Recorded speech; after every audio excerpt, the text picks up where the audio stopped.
የእግዚአብሔር መንፈስ መገኘቱ አይወሰድባችሁ።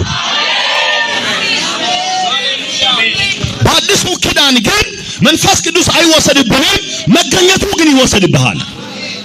መንፈስ ቅዱስ አይወሰድብህም፣ መገኘቱ ግን ይወሰድብሃል። Let me preach the truth. ኤልስ በክልላችሁ ሃሌሉያ ሃሌሉያ።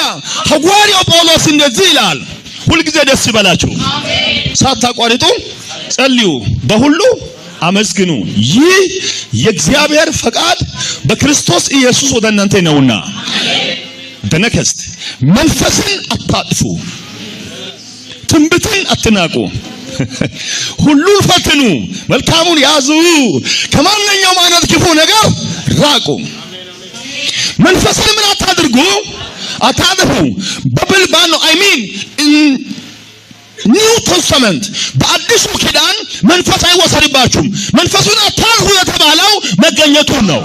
ይህን ጉባኤ ከማንኛውም ፖለቲካ ጉባኤ ለየት ያደረገው ምኑ ነው? የጌታ መንፈስ መገኘት ነው። ይህ ጉባኤ ትርጉም አለው።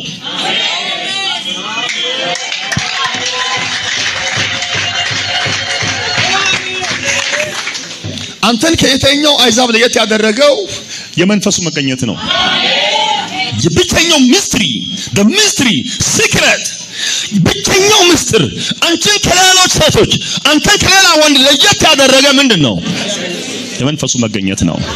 ተናገሩ፣ እኔ ልዩ ሰው ነኝ በሉ። የመንፈሳዊ ኃይል ምንጭ አንደኛው ምንድነው? መንፈስ ቅዱስ ነው። መንፈስ ቅዱስ ባንተ ውስጥ በኖረበት ሁሉ ዘመን አንተ ደካማ ልትሆን አትችልም።